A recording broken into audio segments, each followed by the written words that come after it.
Notes and classes में वस्तुनिष्ठ प्रश्नों को लक्ष्य करके साहित्य के विद्यार्थियों के लिए ये सारगर्भित नोट्स मैंने बनाए हैं।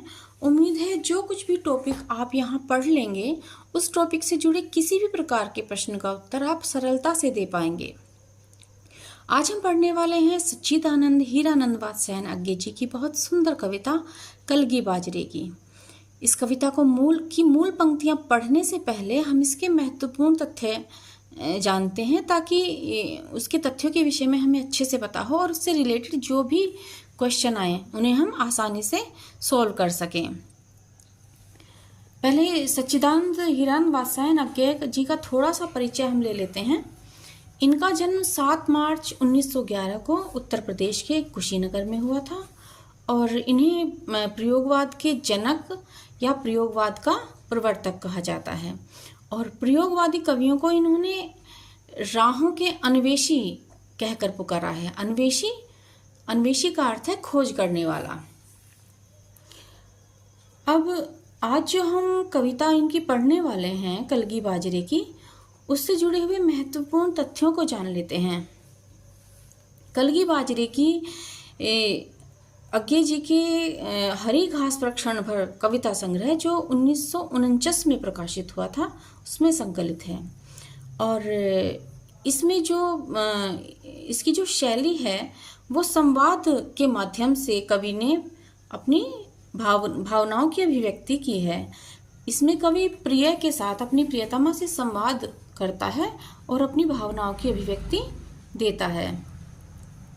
परंपरागत उपमानों की प्रभावहीनता पर बल देते हुए नवीन उपमानों एवं प्रतीकों के प्रयोग की आवश्यकता पर इसमें अज्ञे जी ने बल दिया है।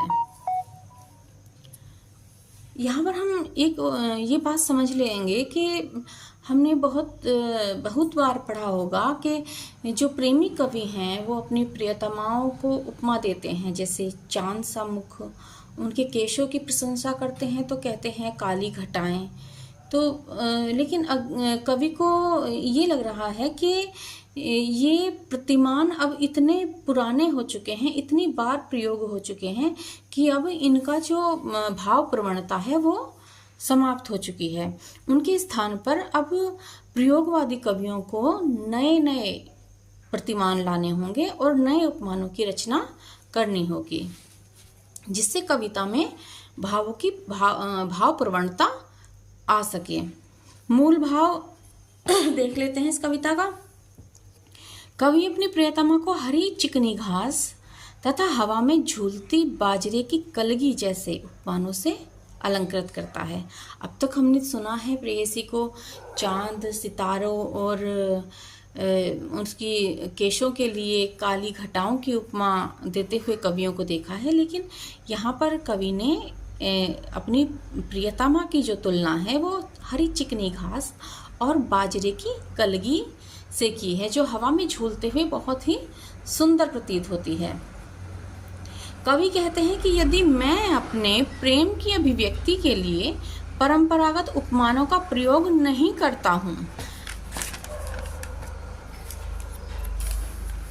कवि कहना चाह रहे हैं कि यदि जैसे मैं पहले परंपरागत उपमानों से तुम्हारी प्रशंसा किया करता था लेकिन अब मैं वैसा नहीं करता हूँ, तो इसका तात्पर्य यह नहीं है कि मेरा हृदय भाव शून्य है, अर्थात मेरे हृदय में तुम्हारे लिए उदासीनता आ गई है या मेरा प्रेम दूषित है या कि मेरा प्रेम मैला हो गया है।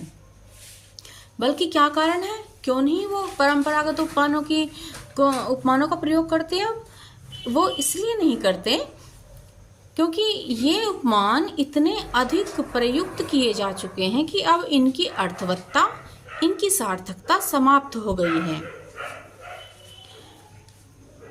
कृत्रिम सौंदर्य की अपेक्षा उन्मुक्त नैसर्गिक सौंदर्य के प्रेमी कवि प्रियतमा के सौंदर्य को हरी चिकनी घास, वायु में उन्मुक्त लहराती बाजरे की कलगी जैसे उपमानों से अलंकृत करते हैं।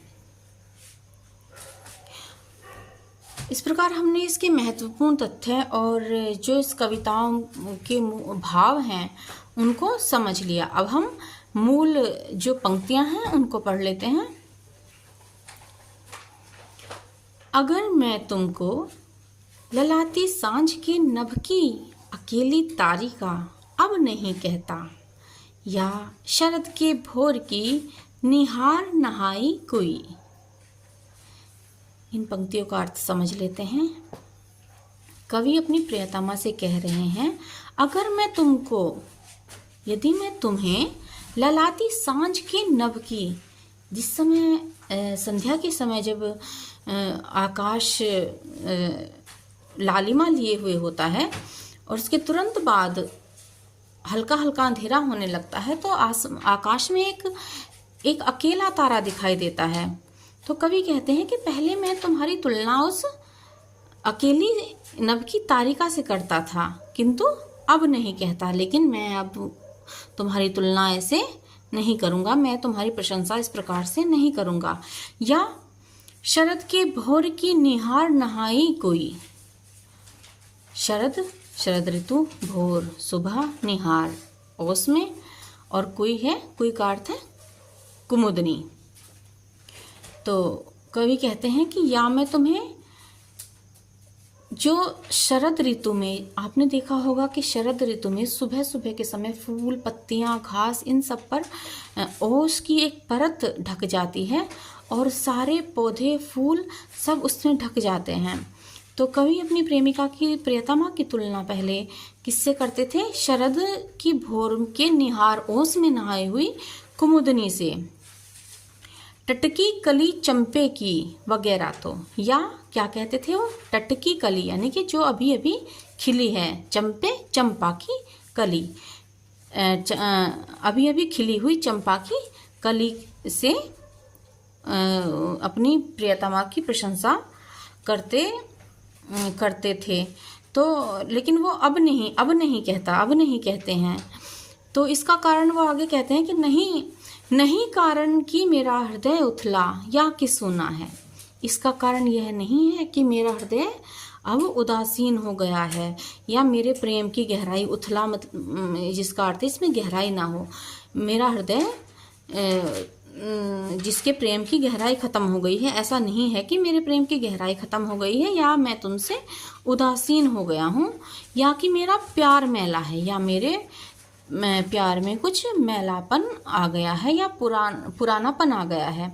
आपने देखा होगा जब चीज़ें बहुत पुरानी हो जाती हैं तो वो मैली सी प्रतीत होने लगती हैं। तो ऐसा कवि कहते हैं कि ऐसा कुछ नहीं है, बल्कि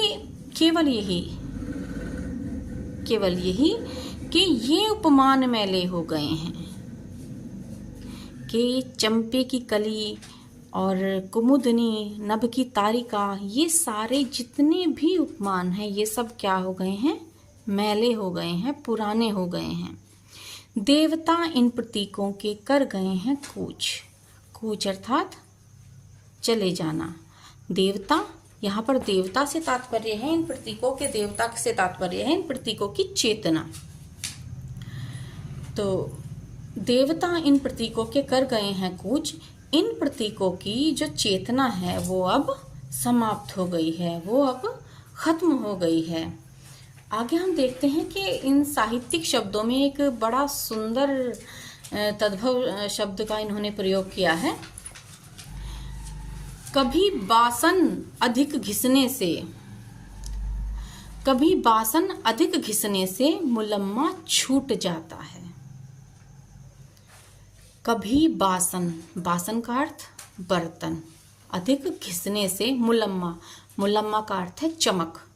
जैसे बर्तन को जब हम बहुत ज़्यादा घिस देते हैं, बहुत ज़्यादा वो बार बार उसकी घिसाई होती है, तो क्या होता है? एक समय के बाद उसकी मुलम्मा का अर्थ है चमक, उसकी चमक छूट जाती है, चमक खत्म हो जाती है। तो उसी तरह वे पारंपरिक उपमान हैं जिनका इतना अधिक प्रयोग हो चुका है कि अब उनकी भाव प्रवणता जो है वो समाप्त हो चुकी है। मगर क्या तुम नहीं पहचान पाओगी?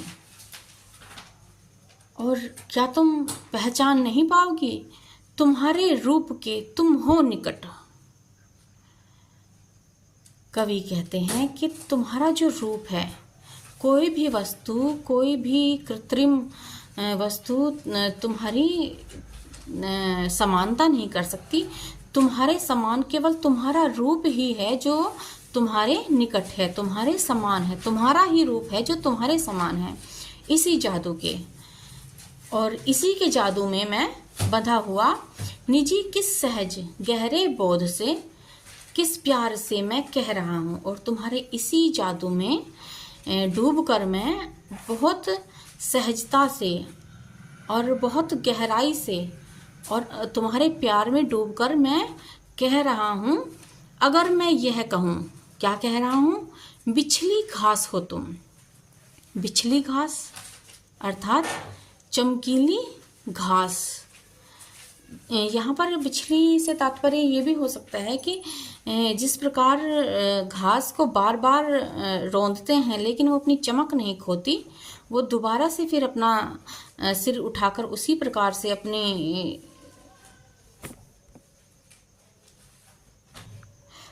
वृद्धि को नहीं रोकती, उसी प्रकार से।